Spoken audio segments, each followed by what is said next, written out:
안녕하세요. 오늘도 사연살롱을 찾아주셔서 감사합니다. 저는 결혼 12년 만에 신우 때문에 이혼한 여성입니다. 현재는 10살 아들과 둘이 살고 있고요. 남편과는 그닥 좋지 못하게 헤어졌기에 이혼한 지 3년이 지난 지금도 연락하지 않고 지내고 있어요. 사실 밀려있는 양육비 때문에라도 연락을 한번 할까 또 고민한 적이 있었는데 제가 우리 아들 키울 능력이 없는 사람도 아니고 싫어 죽겠는 남편이랑 굳이 연락을 하고 싶지는 않더라고요. 그리고 누가 그러는데 계속 양육비가 밀리면 법적으로 청구 소송을 할 수도 있다고 하길래 지금 생각으로는 그냥 나중에 적금받는다고 생각하고 그때 가서 법으로 받아도 좋을 것 같아요.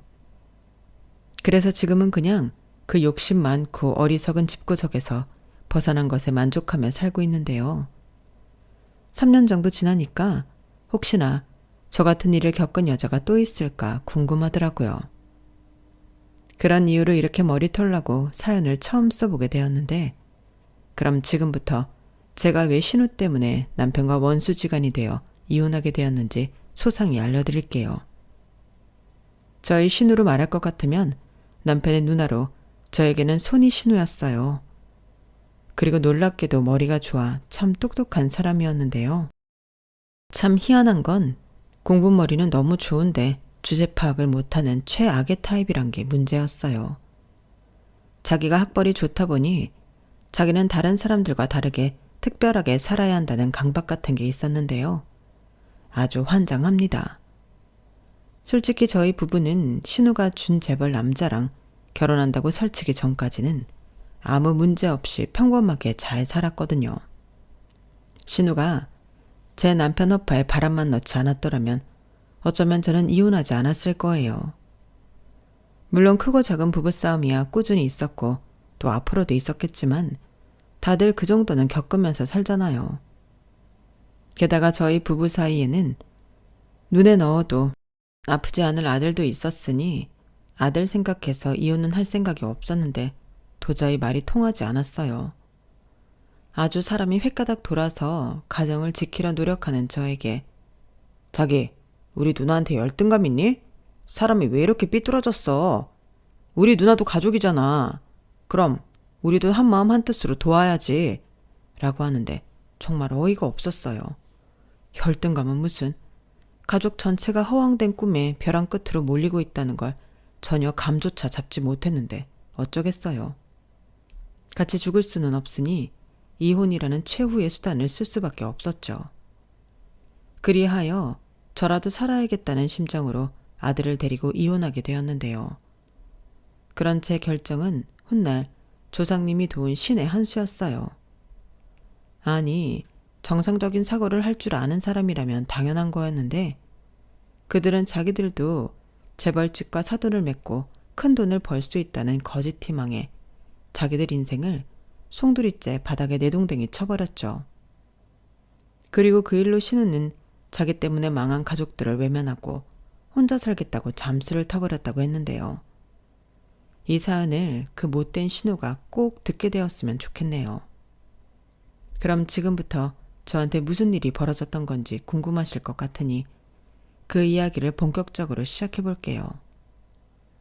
우선 제가 그 집 구석에 시집가게 된 이야기를 해야 하니 저랑 남편 이야기를 잠깐 해보자면요. 저랑 남편은 소개로 처음 만났습니다. 왜 사람을 처음 소개받기 전에 대략의 그 사람의 정보를 듣잖아요. 남편과 저는 서로 비슷비슷한 조건의 사람이었어요. 스카이는 아니지만 서울에 위치한 4년제 나름 이름 있는 대학을 나왔고 둘 다 대기업 계열의 탄탄한 회사를 다녔는데 둘 다 홍기가 찬 나이라서 결혼에 관심이 많았어요. 친구들도 하나둘 시집 장가가고 회사에서도 제 또래들을 결혼을 한다며 청첩장을 돌리던 때였는데요. 그때 당시 연애도 하지 않고 있던 저라 살짝 조바심이 나더라고요. 그런 가운데 받은 가뭄의 단비 같은 소개팅 제안이었고 저는 좋다고 나가 남편을 만났어요. 그리고 남편과 저는 3살 차이로 대화가 잘 통했는데 부부가 될 인연이라 그랬는지 첫 인상도 나쁘지 않았죠. 그렇게 한 번, 두 번, 세 번 만나다 보니 연인 사이가 되었어요. 남편도 연애를 쉰 지 오래되어 여자친구를 만들고 싶어 했는데 둘 다 서로 좋게 봤기에 사귀게 되었죠. 그리고 나이도 그다지 어리진 않았기 때문에 나름 성숙한 연애를 했다고 생각했는데요. 그래서 1년이 지났을 즈음부터는 둘 다 결혼을 염두하고 있었어요. 이대로 2, 3년 잘 만난다면 결혼해도 되지 않을까 생각했죠. 그래서 호화로운 연애보다는 소박한 연애를 즐기며 결혼에 대한 이야기도 구체적으로 하곤 했는데 그런 부분도 남편과 저는 잘 맞았어요. 대체로 남편이 제 의견을 다 들어줬기 때문에 문제될 것이 없었죠. 저 역시 제 말을 잘 들어주는 남편이 좋았거든요. 그렇게 남편과 저는 3년 5개월 연애를 끝으로 결혼했어요. 그리고 결혼 전에 이미 남편한테 누나가 있다는 건 익히 알고 있었는데요. 누나가 어릴 때부터 그렇게 공부를 잘했다고 하더라고요.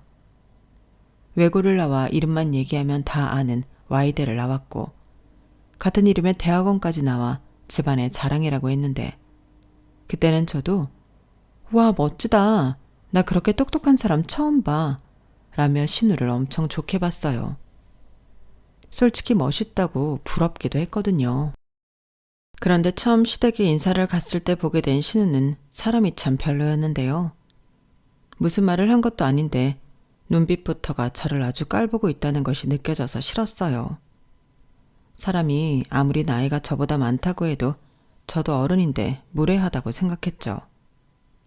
게다가 신우는 당시 별다른 직업도 없이 집에서 놀고 있었기 때문에 제 입장에서는 한심하기 짝이 없었는데 듣자 하니 다녔던 회사마다 사람들과 문제가 있었던 모양이었어요. 그래놓고 신우는 진짜 수준 안 맞아서 같이 일을 못하겠더라고요. 무식한 주제에 왜 그렇게 아는 척을 하고 사람을 가르치려 하던지 꿀 같지 않아서 그냥 관뒀다니까? 지가 감히 학사 주제에 나한테 뭘 가르쳐? 이런 식으로 다른 사람들 폄하했는데요. 누가 저 소리를 듣고 참겠어요. 그러니 그런 인성 논란으로 다니는 회사마다 왕따를 당했고 또 그 꼴은 못 보겠는지 신우가 더럽고 치사하다며 사표를 던졌다고 했는데 그렇게 수십 군데의 회사에서 사표를 낸 화려한 이력 때문에 나중엔 다른 회사에서도 채용을 꺼리는 것 같았어요. 워낙에 좁은 바닥에 경력을 숨기고 높은 학력으로 회사에 들어간다 쳐도 며칠 되지 않아 소문과 함께 또다시 그 나쁜 습관이 튀어나왔으니 어찌 보면 신우는 자기 손으로 자기 무덤을 판 꼴이 되었죠. 그럼 반성이라도 하고 그 좋은 머리로 다른 공리를 해야 할 텐데 신우는 늘 불만만 가득했죠. 레퍼토리도 늘상 같았고요. 자기처럼 석사까지 한 사람이 학사받은 사람들과 똑같은 곳에서 똑같이 일한다는 게 말이 안 된다고 자기는 무슨 특별 대우라도 받아야 한다는 듯 떠들고 다녔는데 저도 결혼하고 얼마 지나지 않아 그 말을 듣게 되어 당황했었죠.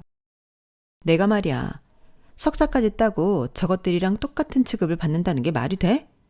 똑같이 일을 하는 게 맞는 거냐고. 아니 그렇잖아. 고졸 대졸이 얼마나 차이가 큰데. 그럼 학사랑 석사도 그 차이가 더 크다고 생각하지 않아? 나 참 진짜 답답해서 돌아버릴 것만 같아. 이건 뭐 다들 자격지심만 쩔어서 일부러 나한테 함부로 한다니까? 라고 했는데요. 저는 저 말을 듣고 제 귀를 의심했어요. 전에 남편한테는 이 정도 이야기까지는 들어본 적이 없었는데 남편도 이런 말까지 하긴 창피하니까 하지 않았겠죠.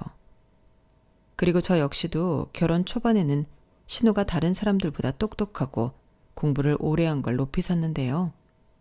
그렇다고 나는 너희들에 비해 많이 배운 대단한 사람이니까 특별 대우해는 아니라고 생각했어요.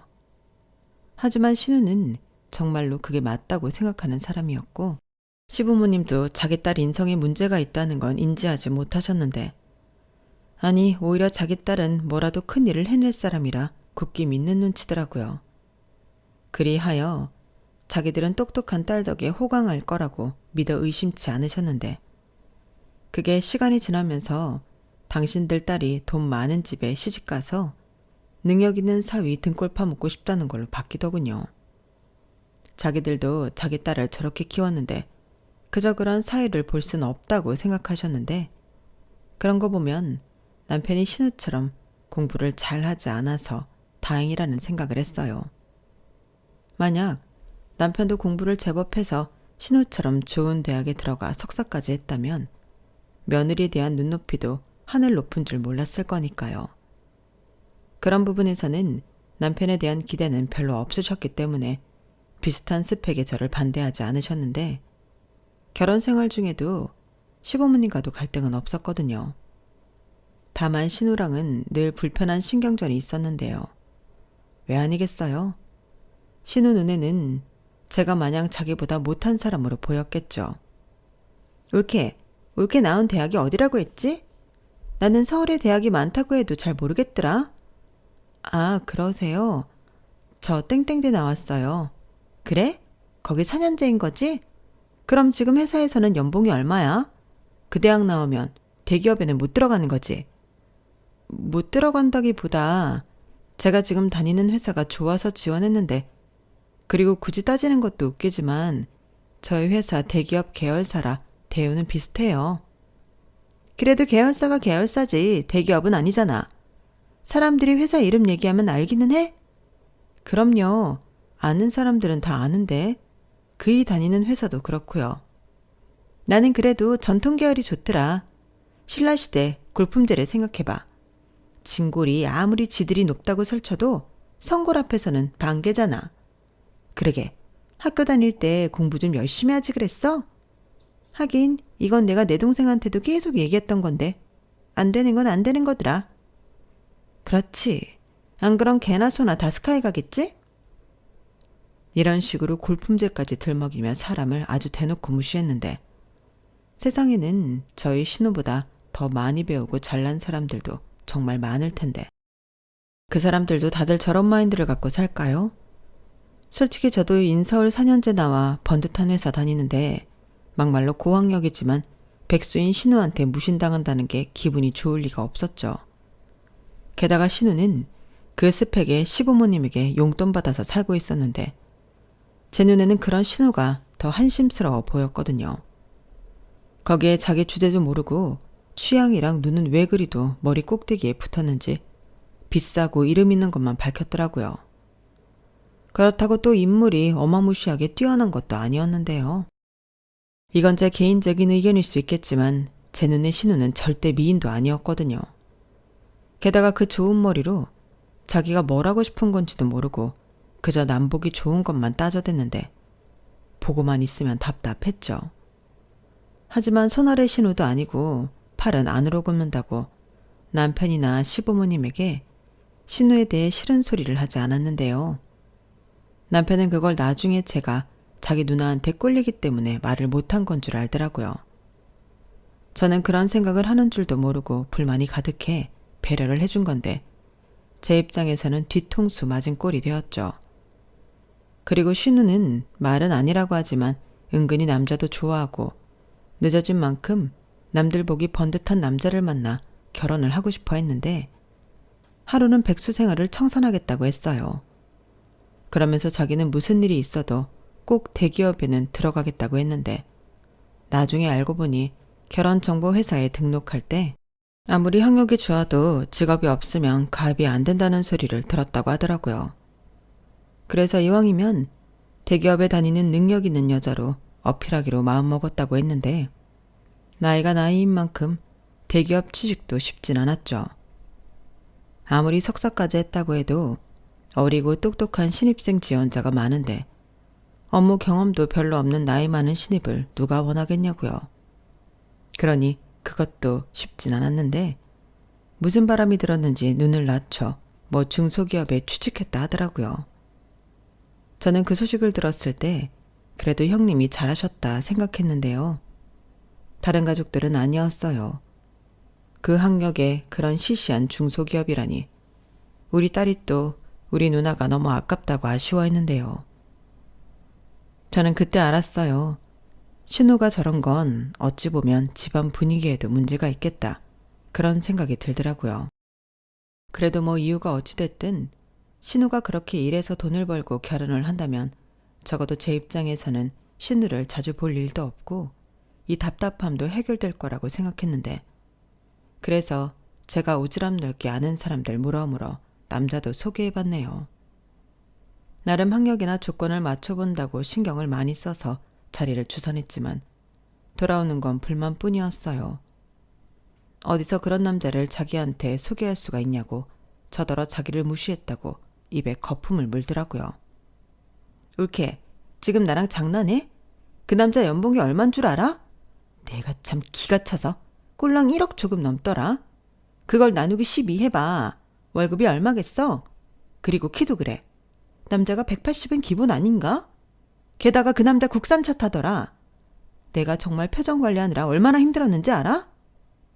형님, 그래도 그 남자 제가 알기로 집안도 좋고 형님처럼 와이대 경영대학원까지 나왔다고 했어요.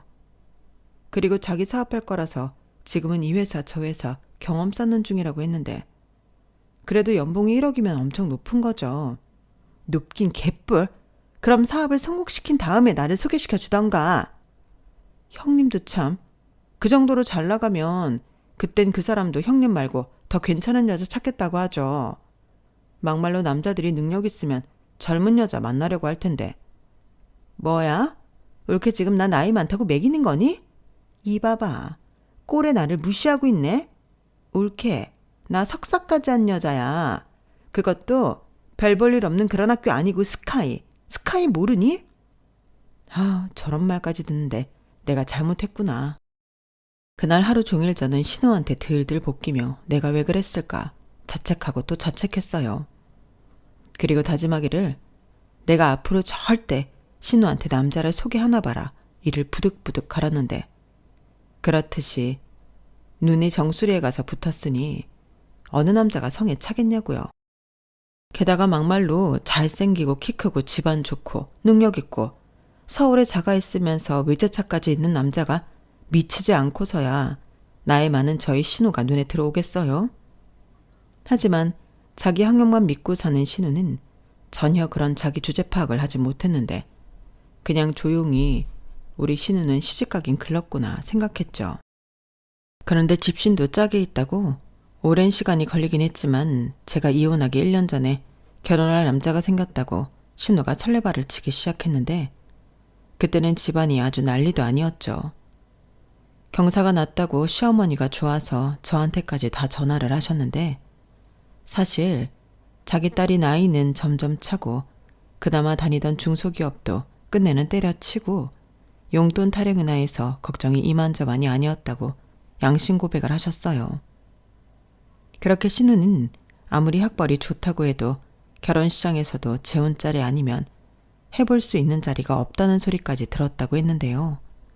그러니 살짝 포기도 했다고 하시더라고요. 그런데 생각지도 못하게 그것도 조건이 너무 좋은 남자를 신우가 만났다며 시어머니가 기뻐하셨는데요. 그러니 저에게 주말에 시간을 비우라고 하셨어요. 그 남자가 시댁에 인사를 온다고 하더라고요. 그때 솔직히 저도 어안이 벙벙하긴 했는데 나름 좋은 소식이니 저도 기뻤어요. 지성이면 감천이라고 어떤 눈먼 조건 좋은 남자가 저희 신우한테 빠졌나 보다 생각했죠. 그러면서 살짝 어딘가에 하자 있는 거 아니야? 이런 혼자만의 생각은 했었더랬는데요. 막상 시댁에 가서 그 남자를 보니 아주 훤칠하더군요. 신우 이상형대로 키도 크고 인물도 좋았는데 넉살은 더 좋았어요. 들어보니 신우랑 동갑이었는데 부모님이 부동산 투자로 준 재벌이라고 자기 입으로 말했어요. 그러면서 본인도 투자 사업을 크게 하고 있다며 향후에는 부모님 사업들까지 물려받아 본인이 관리할 거라고 했는데요. 입고 있는 옷부터 시작해 시계, 구두, 자질구레한 벨트, 지갑까지 모두 명품이었어요. 거기에 시댁에 인사를 온다고 가져온 선물도 입이 떡 벌어졌는데 한우 선물 세트에 꽃바구니, 과일바구니, 케이크에 최고급 양주까지 싸들고 와서 신우 어깨가 장난이 아니더라고요. 신우 모습이 벌써 결혼해서 사모님 소리를 듣고 있는 사람이었어요. 아무튼 그날의 분위기는 화기애애하고 좋았어요. 무엇보다 신우가 그 남자를 엄청 좋아했는데 아두 본드를 붙여놓은 듯 그 남자 옆에 찰싹 달라붙어 있더군요. 저는 신우의 그런 모습을 그때 처음 봤어요. 자기야, 물 줄까? 손수건 필요해? 불편하면 말만 해. 내가 다 해줄게. 오늘 일 많아서 피곤했지? 엄마, 우리 피로회복제 같은 거 없나? 아니면 아빠 먹는 홍삼이라도 좀 가지고 와. 이런 여우짓을 했는데 맨날 잘난 척만 하는 모습을 보다 저런 모습을 보니 저는 좀 신선하더라고요. 그러다 그 남자가 전화가 걸려와서 잠깐 자리를 비웠을 때 궁금한 나머지 제가 먼저 둘이 어떻게 만났는지 물어봤어요. 그러자 시어머니가 헛기침을 하면서 신우한테 눈치를 주는 것 같았는데 신우는 개의치 않았는지 혼자 신나서 얘기해줬죠. 무슨 애도 아니고 채팅에서 남자를 만났다고 하는 거예요. 저는 순간 어떤 리액션을 해야 하나 잠시 동안이지만 멍해져 있었는데 남편이 먼저 그랬어요. 무슨 준재벌이 채팅으로 여자를 만나. 누나, 제대로 알아보고 사람 만나는 거 맞아? 이렇게 말했는데 제가 하고 싶은 말을 그대로 다 해주니 속이 시원한 거 있죠. 잘은 모르지만 상식적으로 그런 류의 사람들이 왜 채팅으로 이성을 만나겠냐고요. 그런 사람들이야말로 집안 대 집안끼리 결혼을 하든가 아니면 누군가 전문적으로 매칭을 해주는 사람이 있을 텐데 저도 남편처럼 신우가 제대로 알아보지도 않고 남자를 만나 사기라도 당하고 있는 게 아닌가 걱정이 되었어요. 하지만 신우는 이미 자기가 다 확인했다면서 자기가 지금 만나는 남자가 준재벌이 맞다고 했는데요. 도대체 뭘 확인했다는 건지 궁금해서 제가 물어봤죠. 형님, 뭘 어떻게 확인하셨다는 거예요? 저는 단지 형님이 남자를 너무 오랜만에 만나니까 걱정돼서요. 걱정은 무슨, 우리 그의 집도 가봤고 사무실도 가봤어. 그리고 아까 못 봤어? 하고 다니는 거 봐. 저런 건 흉내 내려고 해도 안 되는 거야. 내가 남자를 못 만났지? 그동안 얼마나 연구를 했는데. 연구요? 아니 무슨 연애를 연구로 해요. 근데 다 좋은데 형님. 돌다리도 두드려 보고 건너면 더 안전하다고.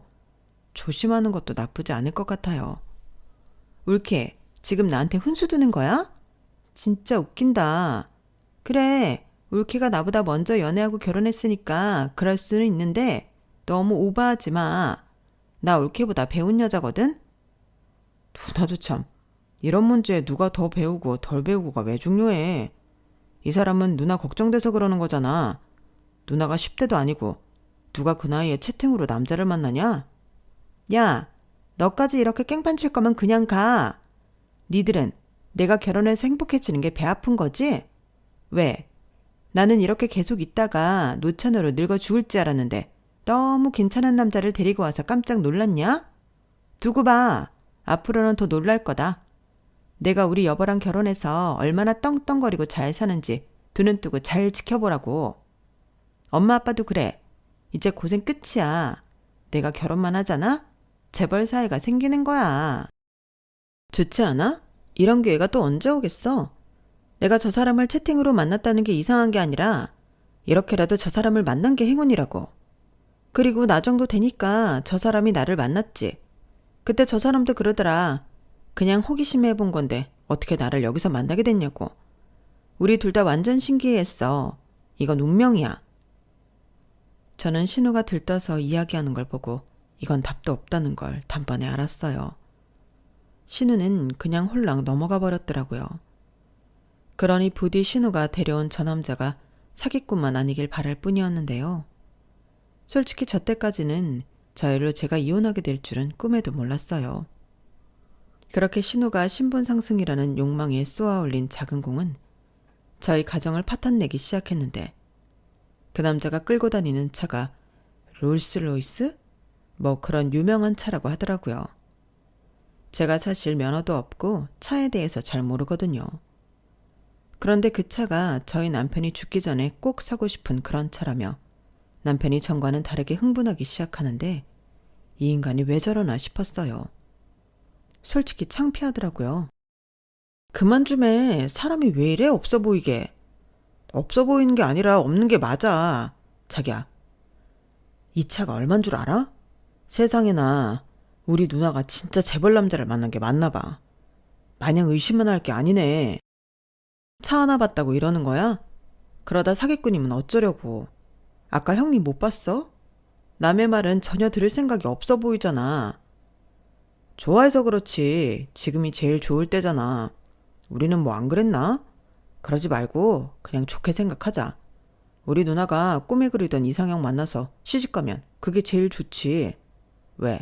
자기 배 아파서 그래? 우리 누나가 영영 시집도 못 가고 저러고 있을 줄 알았는데 너무 괜찮은 사람을 만나서? 뭐라고? 사람을 뭘로 보고? 누구보다 형님이 시집가길 바라는 사람이 바로 나야. 그래야 형님도 내 마음을 알지. 그래, 그럼 자기는 매형이 사기꾼이 아니길 빌어. 그게 우리 가족의 전부 회피한 일이네. 남편은 신우가 만난다는 남자의 차를 보더니 한순간 마음을 바꿨어요. 그리고 그날 이후 신우한테 무슨 얘기를 어떻게 들었는지 신우의 남자는 종종 저희 부부를 초대해 함께 시간을 보내자고 했는데 솔직히 저는 불편해서 싫었지만 남편이 자주 보면 사기꾼인지 아닌지 더 잘 알 수 있지 않냐며 초대를 하는 족족 나가자고 했어요. 그리고 그렇게 오라는 약속 장소를 가면 매번 입이 떡하고 벌어졌는데 저는 머리털 나고 한 번도 가본 적이 없는 그런 곳들이었거든요. 그리고 식사나 술값도 몇백씩 나오는 상상 초월이었는데요. 신우가 아주 입이 귀에 걸렸더군요. 그러니 남편도 덩달아 신이 났는데 나중엔 우리 매형하고 혼자 신이 났어요. 심지어 다른 사람들한테도 자기가 준 재벌 매형이 생긴다고 자랑까지 하고 다니는 모양이었는데 원래 저런 사람이 아니었는데 사람이 어쩌다 저리 됐나 살짝 눈살이 찌푸려지더라고요. 그래서 작작 좀 해. 진짜 창피해서 못 봐주겠네. 그러다 아니면 어쩌려고 그래.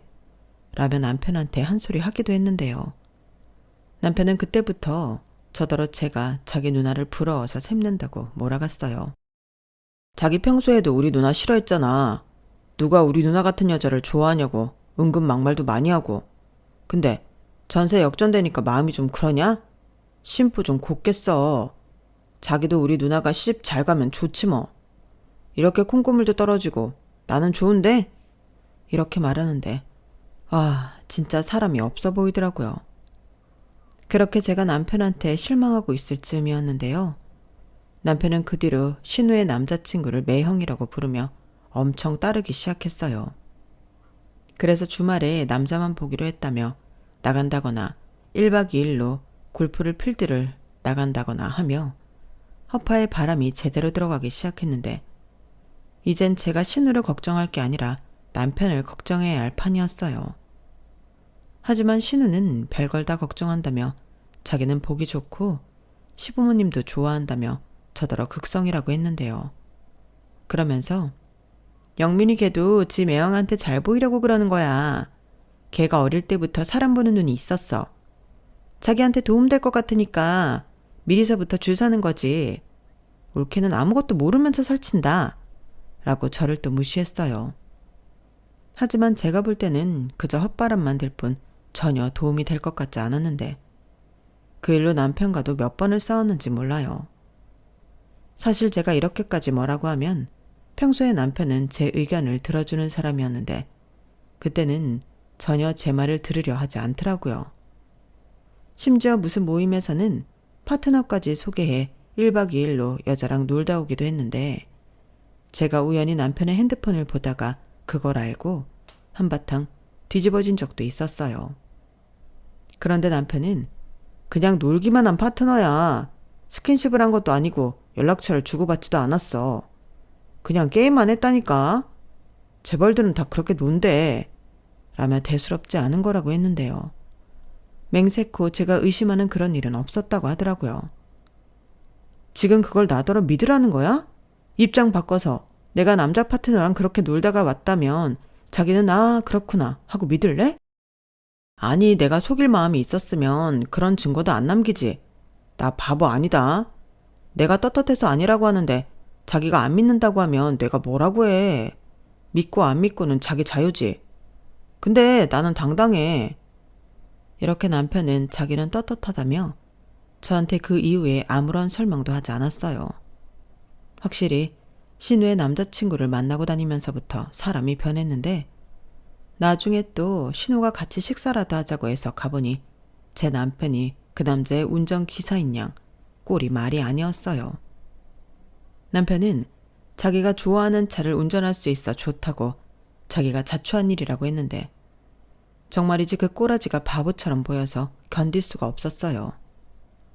하지만 신우는 뭘 그런 걸 가지고 그러냐며 신경 쓰지 말라고 했는데 어떻게 신경을 안 쓰겠냐고요. 제가 있을 때도 이 정도면 제가 없을 때나 시간이 더 많이 지나 더 편해지면 저 남자가 내 남편을 어떻게 대할까 걱정이었는데 그런 와중에 신우는 본격적인 결혼 준비에 들어갔어요. 근데요, 참 웃긴 게 결혼 준비를 한다면서 상견례도 없이 바로 결혼 날짜를 잡더라고요. 뭐 말로는 그 남자 쪽 부모님이 너무 바쁘셔서 무조건 예비 며느리와 사돈에게 맞추겠다고 하셨다는데 시어머니는 안사돈과 통화는 한번 했다면서 집이며 결혼식장 같은 건 전부 자기들이 준비할 테니 남 보는 눈도 있으니 혼수랑 예단만 신경 써달라고 했다더군요. 그러면서 혼수와 예단 리스트라고 문자로 보냈다는데 세상에나 대충만 훑어봐도 억소리는 나오는 게 생겼더라고요. 밍크부터 시작해서 명품 회사를 차릴 건지 가방, 옷, 신발 거기에 양말까지도 리스트에 있었는데요.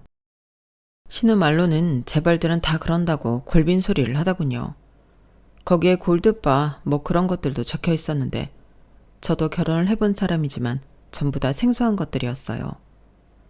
그리고 우선적으로 그렇게 혼수를 해줄 만큼 시댁이 경제적으로 여유가 있는 것도 아니었는데 딸을 부잣집에 시집을 보내야 한다는 시부모님의 진념은 대단했죠. 여기저기 돈을 빌리고 대출까지 받아서 그 리스트를 빠짐없이 준비하셨다 하더라고요. 그리고 결혼 날짜를 얼마 남겨두지 않고 예비 아주버님이 해외 출장 일정이 잡혔다고 했는데요. 중요한 해외 투자처라며 자기가 안 가면 일이 안 된다고 했었죠. 그러면서 그때 공항 갈 때 운전을 제 남편한테 부탁했는데요. 저는 옆에서 팔짝 뛰며 거절하라고 했지만 남편은 제 반대에도 불구하고 그러겠다고 했어요. 출장 일정이 일주일 정도 되는데 그 일주일 동안 그 차를 남편더러 자유롭게 써도 된다고 했다더라고요. 그러니까 그 말에 남편이 넙죽 엎드려 좋다고 한 건데 저렇게 벨도 없는 인간이었나? 오만 정이 떨어지더라고요. 그 차가 뭐라고 저렇게 사람이 자존심도 없이 저러나 어디 가서 내 남편이라고 말하는 것도 쪽팔렸는데요. 그래서 남편이 저에게 예비 아주버님 배웅해주러 같이 가자고 했을 때도 싫다고 했어요. 그리고 당일에 공항에 다녀온 남편은 그 차를 저희 아파트 주차장에 주차를 해놓고 하루 종일 싱글벙글이었는데 행여 누가 문콕이라도 할까 아니면 긁고 도망이라도 가진 않았을까 전전긍긍했는데요. 그렇게 저희 집 주차장에 그 차를 모셔놓고 생각나면 내려가서 차 한번 보고 닫고 광내고 아들한테도 생전 귀찮아서 얘기도 하지 않던 교회로 나가서 자전거를 타고 오자고 아들한테 졸랐어요. 저는 그런 남편한테 그러다 남의 차 사고로도 나면 어쩌려고 그러냐 한 소리 하기도 했는데 이럴 때 아니면 자기가 저 차를 언제 끌어보겠냐고 제 아들보다 남편이 더 어린애 같더라고요. 하지만 그렇다고 저런 모습에서 정이 떨어져 이혼을 결심한 건 아니었는데 제가 이혼하게 된 결정적인 일은 그 후로 4일 뒤였어요. 곧 있으면 귀국을 해야 하는 예비 아주버님이 자금 문제가 터져서 귀국은 물론이고 당장 결혼도 하기 힘든 상황이라며 신우한테 SOS를 쳤다고 하더라고요. 만나기로 한 해외 투자처가 사기였다면서 여기서 펑크가 나면 도미노처럼 줄줄이 자금 문제로 큰일이라고 했는데 자기 부모님 돈까지 몽땅 들어와 있는 상황이라 집안 자체가 망할 수도 있는 일이라고 했어요. 다만 첫 고비만 넘기면 자기가 귀국해서 건물과 사업을 일부 정리해서 자금난을 해결할 수 있다고 했는데요.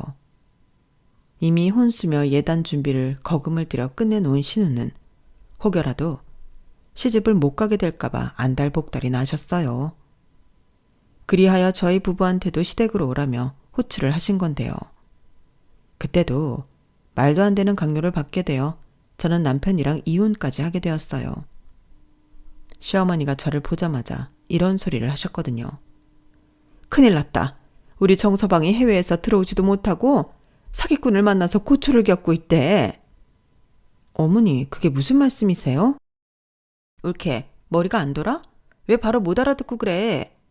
지금 우리 그이가 오랫동안 공들인 투자를 사기를 당했다고. 거기서 자금에 구멍이 나서 국내 사업도 휘청하게 생겼다니까? 누나, 정말이야? 그럼 우리 매형 망해? 그럼 차는? 차도 넘어가는 거야? 너는 지금 이 와중에 차가 걱정이니? 우리 남편 어쩌니? 그래서 하는 말인데 니들 아파트 말이다. 그거 값이 많이 올랐다고 하지 않았니? 네? 어머니, 갑자기 저희 아파트는 왜 물으세요? 설마 저희 아파트 팔아서 돈 해달라는 거 아니시죠? 저희 이제 3년 살았어요. 올케 좀 도와줘. 아니, 올케도 잘 생각해봐. 이건 투자하는 거야. 이번 일만 잘 해결되잖아? 그럼 나 시집 가는데 문제 없고, 그럼 나랑 우리 그이가 그 집보다 더 비싼 아파트 사주고도 남지. 형님, 저는 그런 말 안 믿어요.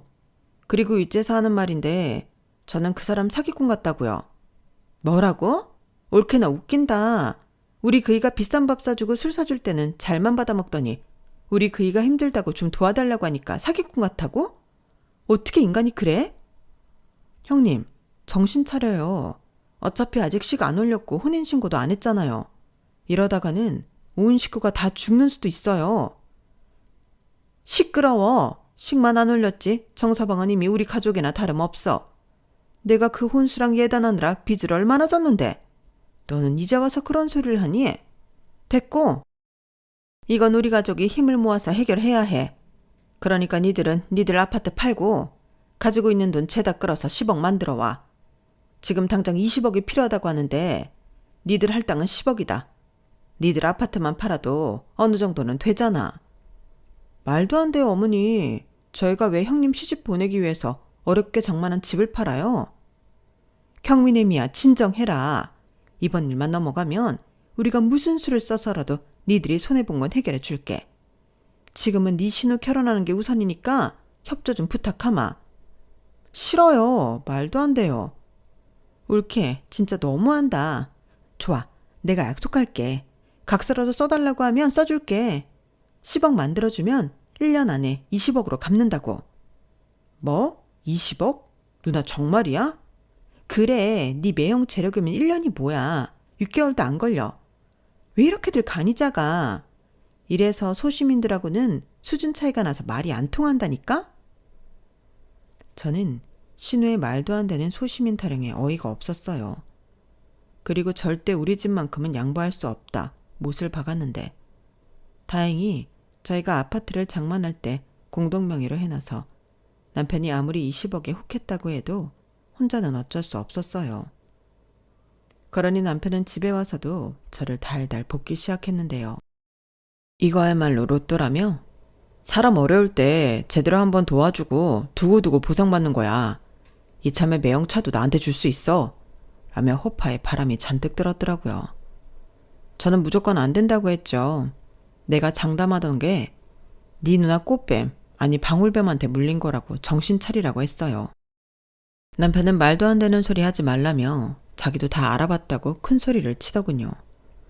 이 인간이 알고 보니까 매형 하면서 그 남자 말에 홀려 저 몰래 신용 대출을 받아 몇 군데 투자를 했다고 하는 거예요.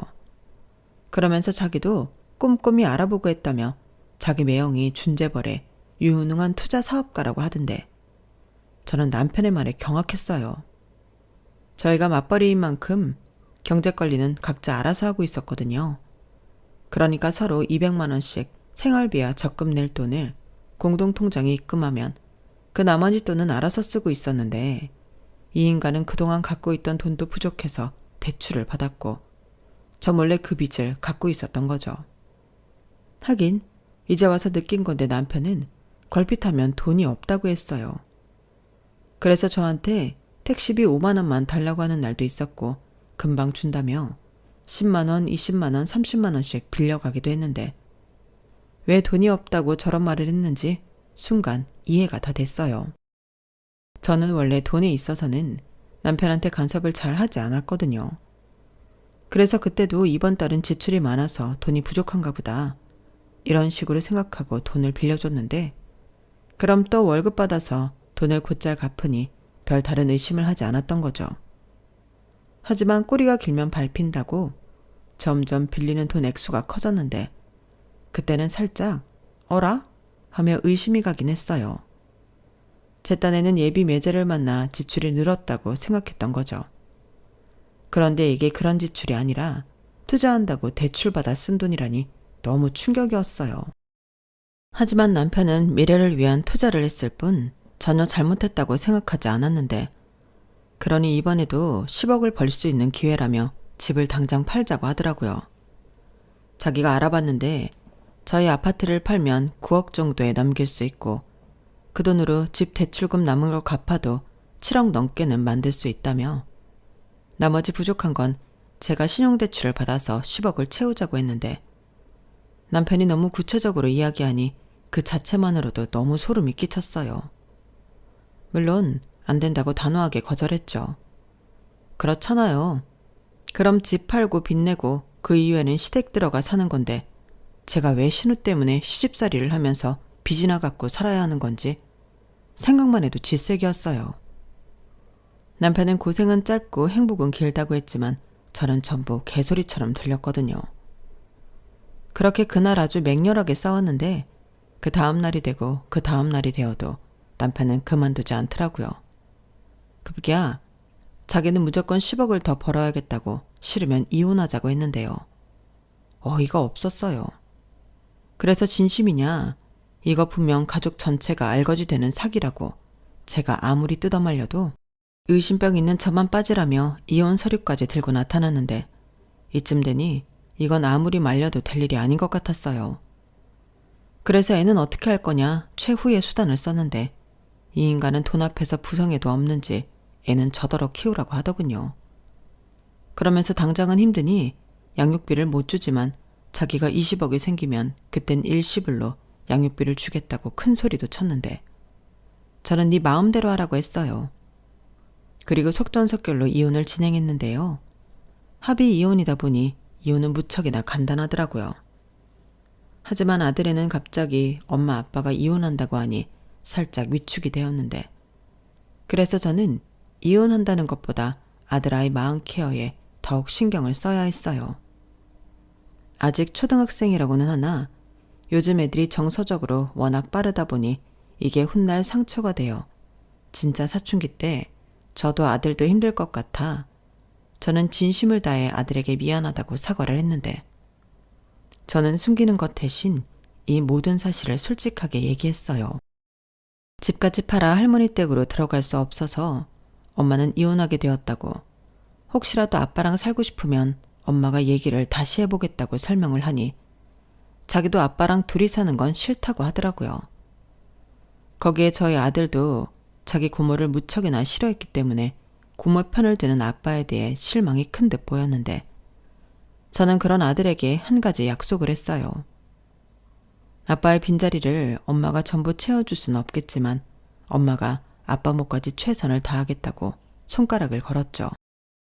그래서 지금까지도 한 달에 2번은 아들이 하고 싶다는 걸 하고 있는데 캠핑도 가고 낚시도 가고 어떤 날은 시즌에 따라 축구나 야구를 보러 경기장을 찾곤 합니다. 덕분에 요즘은 아들이랑 더욱 돈독하게 잘 지내고 있는데요. 이혼 전에는 솔직히 귀찮고 힘들어서 그런 건 아빠 몫이라고 생각했었거든요. 하지만 남편이 없다 보니 우리 아들만 그런 것들을 못할까봐 저는 힘들어도 아들과의 약속은 칼처럼 지키고 있는데 지금은 그런 제 노력을 아들아이가 다 알아주더라고요. 솔직히 남편보다 아들이 더 낫더라고요. 그러니 이렇게 되기까지 저는 이혼 후에도 노력을 쉬지 않았는데 저랑 이혼한 남편은 상황이 더욱 나빠졌어요. 그 이유는 제가 우려한 일이 무슨 예언처럼 그대로 다 이루어졌거든요. 결국 저랑 이혼하고 사채까지 당겨 쓴 남편은 피해자 중에 가장 큰 피해자였는데 신우를 홀린 그 사기꾼은 완전 전물 방울뱀이었어요. 한 번에 여자 셋을 작업해 돈을 뜯어 사기를 쳤는데 남편이 그토록 좋아했던 그 차도 그 남자의 차가 아니었다고 하더군요. 그 차는 그 남자한테 잘못 걸린 여자 중에 한 명의 소유로 빚을 못 갚아 수배된 차량이었는데 이 남자가 번호판만 갈아 끼며 법망을 요리조리 피해 다녔나 보더라고요. 그러다 더는 어려울 것 같으니 그 차를 제 남편한테 인심 쓰듯 버린 건데 이 바보가 그걸 모르고 전국 방방곡곡을 타고 다녔던 거예요. 그러니 당연히 걸렸고 그놈의 사기 행각이 드러났는데 이미 돈은 다 뜯긴 뒤였죠. 20억만 송금해주면 급한 불을 끄고 금방 갚아주겠다고 했던 그 방울뱀은 그대로 잠적해버린 거였어요. 그러니까 그 돈 20억과 혼수랑 예단한다고 쓴 돈까지 시댁 총 빚은 이자까지 합쳐서 30억이 넘었다고 했는데 시댁 집도 날아가고 남편 급여에 압류가 들어오는 등 상황이 파국으로 치달았다죠. 그러니 양육비는 고사하고 당장 돈이 필요했던 남편이 저에게 찾아와 무릎까지 꿇고 돈을 빌려달라고 했는데 제가 미쳤나요? 어차피 제가 도와준다고 해결될 빚의 단위도 아니었죠. 더욱이 저는 애랑 살아야 하는데 절대 그런 눈먼 돈을 해줄 수가 없다 단번에 잘랐고 그 뒤로도 한동안 남편의 돈 빌려달라는 연락은 끊이지 않았어요. 사채까지 썼으니 감당이 안 되는 거겠죠. 그런데 정작 이 사단을 만든 신우는 야반도주하듯 도망을 갔다고 했는데요. 따지고 보면 가장 피해가 적었던 사람은 신우였죠. 가진 게 없고 신용 자체가 없다 보니 자기 가족들만 피해를 입히고 자기는 말짱했던 거예요. 그러니까 나중엔 식구들이 전부 신우만 원망하고 신우한테 나가서 일해서 생활비라도 내놓으라고 하니 그거 싫다고 도망을 갔다고 했는데 아니 학벌이 좋으면 뭐합니까? 저런 인간 쓰레기인 것을요. 그리고 아마 지금도 자기는 학벌이 좋으니 어디를 가서도 잘 살 수 있을 거라고 믿고 있을 건데 이거를 듣고 있다면 딱 한마디만 해주고 싶네요. 야, 너는 네 가족 망하게 해놓고 토끼면 다냐? 네가 착각하고 있나 본데 아무리 네 학벌이 좋다고 해도 넌 안 돼. 네 인생은 이미 글렀어. 이 말을 얼굴 보고 해줬어야 하는데 그러지 못한 게 살짝 아쉽습니다. 그래도 저는 확신해요. 분명 그 얼빠진 신우는 어디에 가든 사람 구실 제대로 못하고 까불다가 개망신 당하고 살 텐데 그런 신우를 보면 공부만 잘하는 것도 별로 좋은 건 아닌 것 같아요. 학벌이 좀 딸리면 어떤가요? 올바른 정신으로 성실하게 살면 저런 인간들보다 훨씬 더 행복하게 잘 살 수 있잖아요.